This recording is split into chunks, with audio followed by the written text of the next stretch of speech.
ఏ question కోసం అయితే the nation wants to know అని అందరూ ఎదురు చూస్తున్నారు, ఆ క్వశ్చన్ అడిగేయమంటారా? వద్దండి, ప్లీజ్ అడిగేస్తున్నారు. మీరు అడిగినా దానికి సమాధానం చెప్పడానికి నా దగ్గర సమాధానం లేదు. నేను ఏమడుగుతాను అనుకుంటున్నారు? ఆ క్వశ్చన్ కూడా అడగొద్దు, అందరికీ తెలుసు ఆ క్వశ్చన్ ఏంటో. ఆ క్వశ్చన్ అనుకుంటున్నారా? ఆ క్వశ్చనే. ఆ క్వశ్చన్ కాదు. ఇప్పుడు సినిమా రిలీజ్ అయిన తర్వాత జనరల్లీ వెకేషన్కి వెళ్తారు, కానీ మీకు బాహుబలి రిలీజ్ అయిన తర్వాత మీరు దేశ విదేశాలు తిరగడం మొదలెట్టేశారు. మరి ఈసారైనా ఏమైనా ఉందా?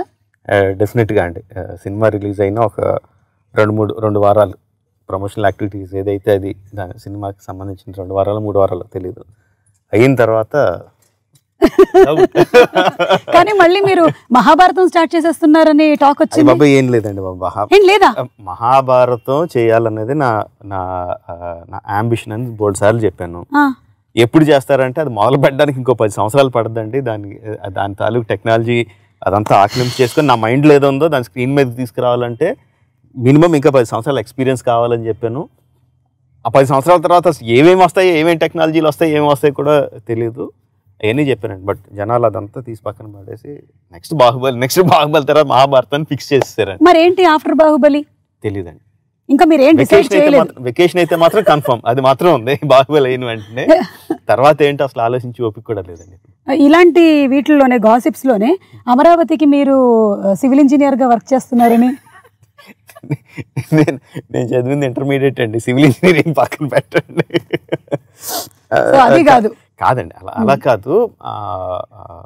చంద్రబాబు నాయుడు గారు ఒకసారి మాట్లాడారు, ఆయన ఎక్స్ప్లెయిన్ చేశారు ఎలా కడుతున్నారు అనేది. చాలా అద్భుతంగా అనిపించింది ఆయన ఎక్స్ప్లెయిన్ చేసినప్పుడు. అందులో అసెంబ్లీ భవనానికి హైకోర్టుకి ఆ ఫసాడ్స్, ముందుండే ఫసాడ్స్ అందంగా ఉండేటట్టు మీరేమన్నా ఇన్పుట్స్ ఇవ్వండి అని అన్నారు. నేనేమి ఇస్తానండి, అసలు నాకేమొచ్చు, నాకేం రాదంటే అలా కాదు, మీరు వచ్చి కలుస్తారు ఒకసారి, మా వాళ్ళు వచ్చి కలుస్తారు ఒకసారి మాట్లాడండి అన్నారు. వచ్చారు నారాయణ గారు, ఆయన సెక్రటరీ గారు వాళ్ళు వచ్చారు. 1 గంట సేపు కూర్చున్నామండి. అందులో 45 నిమిషాల పాటు నేను ఎందుకు పని చేయనో చెప్పాను, నాకేమి రాదు ఎందుకు రాదో చెప్పానండి. తర్వాత మాహిష్మతి మేము కన్స్ట్రక్ట్ చేసిన దాంట్లో, ఆ డిజైన్ చేసిన దాంట్లో మేము ఏ ఫిలాసఫీ ఫాలో అయ్యామో చెప్పాను. Not the designs it self, each and everything. ఇప్పుడు అక్కడ పిరమిడ్ ఉంది, ఆ పిరమిడ్ని కట్టడానికి ఒక రీజన్ ఉంటుందండి. జస్ట్ ఒక డిజైన్ పెట్టేసి ఇది కాదు. మాహిష్మతిలో అంతా హైరార్కీ ఉంటుంది.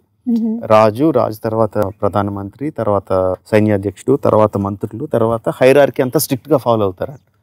సో అది రిప్రజెంట్ చేయడానికి కూడా మనకు క్లియర్ కట్గా కొరనేషన్ అది జరిగినప్పుడు కింద స్థాయి మంత్రులు ఉంటారు, తర్వాత పై స్థాయి మంత్రులు ఉంటారు, తర్వాత సైన్యాధ్యక్షుడు, తర్వాత మా ప్రధానమంత్రి, అందరికన్నా పైన రాజు ఉంటాడు.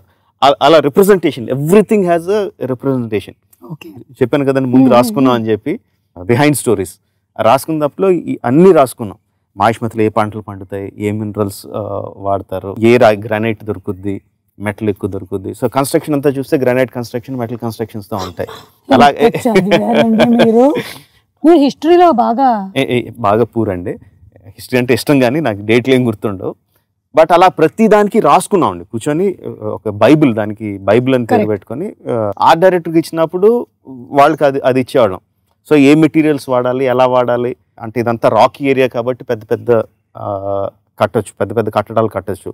బ్లాక్ సాయిల్ ఉంటే పెద్ద పెద్ద కట్టడాలు కట్టలేము. అలా ఎవ్రీథింగ్ అంతా చేసుకొని చేసాం. సో వాళ్ళు వచ్చినప్పుడు మేము ఇది ఎక్స్ప్లెయిన్ చేశాను, ఇలా చేసామండి మేము, ఈ ఫిలాసఫీని వాడాం, సేమ్ అదే పని దానికి కూడా చేయండి అని అడిగారు. ఈ ఫిలాసఫీ ఏదైతే ఉందో, సో మనది పీపుల్స్ క్యాపిటల్, అమరావతి అనేది పీపుల్స్ క్యాపిటల్, ఆ ఫిలాసఫీని దానికి అప్లై చేయండి అని అడిగారు.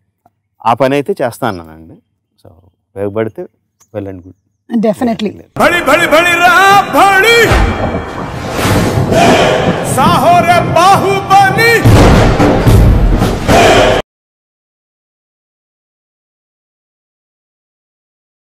బడి బడి బడి రా బడి సాహోరే బాహుబలి. మేకింగ్ ఆఫ్ బాహుబలి అంత ఈజీ విషయం కాదు, కానీ మీరు మీ వర్క్ ని ఎంజాయ్ చేస్తారు కాబట్టి యు ఎంజాయ్డ్ ఇట్ థరోలీ అని అర్థం అవుతుంది. కంప్లీట్ గా ఇన్వాల్వ్డ్ కదండి, ఇది హోల్ ఫ్యామిలీ. అందరూ, రమగారు, వల్లి గారు, కీరవాణి గారు, మీరు, చుట్టుపక్కల ఉండే ప్రతి వాళ్ళు. సో ఈ వర్క్ అంతా ఇంటికి క్యారీ అవుతూ ఉంటుందా? అండ్ ఇల్లు వర్క్ పెద్ద తేడా ఉండదండి, రెండు కలిసిపోయి ఉంటాయి. సెట్లో ఇంటి విషయాలు మాట్లాడుకుంటాం, ఇంట్లో సెట్ విషయాలు మాట్లాడుకుంటూ ఉంటాం. సో సెపరేషన్ అంత సెపరేట్ లైన్ ఉండదండి. ఈ వర్క్ ఇక్కడితో అయిపోయింది, ఇంటికి వెళ్తే వేరే లైఫ్ అని అలా ఉండదు, రెండు కలిసిపోయే ఉంటాయండి. ఓకే, ఇక 4 ఏళ్ళు ప్రభాస్తో ప్రయాణం, తన బిహేవియర్ కానీ తన యాక్టింగ్ కేపబిలిటీస్ కానీ వీటి గురించి. 3.5 years ప్రభాస్ ఈ ప్రాజెక్ట్లో ఉన్నాడు. మిగతా యాక్టర్లు అందరూ ఉన్నారు కాబట్టి every actor and every technician went out and did some other films and came back and మా సినిమా కూడా చేశారు. బట్ ప్రభాస్ మాత్రం totally he dedicated himself for this project. So అంతే చాలాసార్లు చెప్తూ ఉంటాను, తను లేకపోతే అవ్వదు బాహుబలి టైటిల్ పెట్టినందుకో, బట్ వాట్ ఎవర్ తనంత డెడికేషన్ పెట్టకపోతే అవ్వదండి సినిమా. It's impossible to make. మరి కథ కాంటెక్స్ట్ వచ్చినప్పుడు నాన్నగారు విజేంద్ర ప్రసాద్ గారు అందించినటువంటి కథలు మీరు అద్భుతంగా తీస్తూ ఉన్నారు. We love to see this combination again and again. మరి దీనికి ఆయన ఇన్పుట్స్ ఇంకా? నాన్నగారు మొత్తం కథ అంతా చెప్పరండి, కొన్ని ఇన్సిడెంట్స్ చెప్తారు. ఓకే, కొన్ని ఇన్సిడెంట్స్ చెప్తారు, కొన్ని క్యారెక్టర్స్ చెప్తారు. అవి ఎంత బలంగా నాటుకుపోతాయంటే మైండ్లో తిరుగుతూనే ఉంటాయి. ఆ విజువల్స్ తిరుగుతూనే ఉంటాయి, వాళ్ళ ఎక్స్ప్రెషన్స్ ఇది వదలదు, మైండ్ని అలాగా వైబ్రేట్ చేస్తూనే ఉంటాయండి. యాక్చువల్గా ఆ సినిమా చేయాలన్న స్ట్రెంగ్త్ అంతా అక్కడి నుంచి వస్తుంది, ఆ క్యారెక్టర్స్ నుంచి వస్తుంది. ఆ క్యారెక్టర్స్ని చెప్పినప్పుడు ఊహించుకుంటాం కదండి, ఒక లెవెల్లో ఒక మ్యాంటిల్ మీద పెట్టేసుకుని ఊహించుకుంటాం.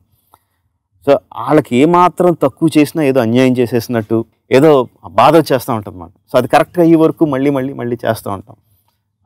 అందుకనే టైం పట్టడం కానీ ఆ క్వాలిటీ కోసం అండి బేసిక్గా మొత్తం అంతా జరిగేది. సో అదంతా ఆ నాన్నగారు చెప్పిన ఇన్సిడెంట్స్, ఫస్ట్ స్టోరీ తర్వాత ముందు చెప్పిన క్యారెక్టర్స్ ఆ ఇన్సిడెంట్స్ నుంచి వస్తుందండి. ఓకే, సో రాజమౌళి గారు తెలుగు సినిమాలకే పరిమితం అవుతున్నారా లేదా బాలీవుడ్, హాలీవుడ్? ఇప్పుడు కథకుడుగా స్టోరీ టెల్లర్గా ఉండే మెయిన్ ఇదేంటంటే మన కథ 100 మంది వినాలి, 1000 మంది వినాలి, 1,00,000 మంది వినాలి, ఎక్కువ మంది మన కథ వినాలి. ఆబ్వియస్గా హిందీ సినిమా చేస్తే తెలుగు సినిమా కన్నా ఎక్కువ మంది చూస్తారు. That is the main thing. లక్కీగా బాహుబలి ఏంటంటే అండి తెలుగు, హిందీ, కన్నడ సంబంధం లేదు, ఆ బ్యారియర్స్ అన్నిటిని బ్రేక్ చేసేసి అది ఇండియన్ సినిమా అయిపోయింది. అలాంటి సినిమా తీయాలని ఎక్కువ ఉంటుందండి. నా వరకు నాకు ఇండియన్ సినిమా చేయాలి, దాన్ని ఇండియా అంతా డెఫినెట్గా చూపించాలి. ప్రపంచంలో ఇంక ఎంత లెవెల్ వరకు తీసుకెళ్ళగలిగితే అంత, ప్రపంచంలో ఉన్న జనాలు ఎంతమంది చూడగలిగితే అంత సక్సెస్, అంత బెటర్ అని ఎయిమ్ అంతే. బాహుబలిలో పాత్రలు ఎలాగైతే ఫేమస్ అయ్యాయో, బాహుబలి మొదలెట్టిన తర్వాత మీ లుక్ కూడా చాలా ఫేమస్ అయింది. దీన్ని చాలా మంది స్కెచెస్ వేశారు, చాలా ఒక యూనిక్నెస్ తీసుకొచ్చారు. సో ఇది బాహుబలితో అయిపోతుందా ఈ లుక్? నాది ఎప్పుడు ఒకటే లుక్ అండి. లేదు, బాహుబలి ముందు ఈ లుక్ అంతా లేదు కదా. ఇప్పుడు తెల్లగడ్డం వచ్చింది, అప్పుడు 4 సంవత్సరాల క్రితం నుంచి తెల్లగడ్డం పెరిగి ఇప్పుడు తెల్లగడ్డం వచ్చింది అంతే. ఓకే.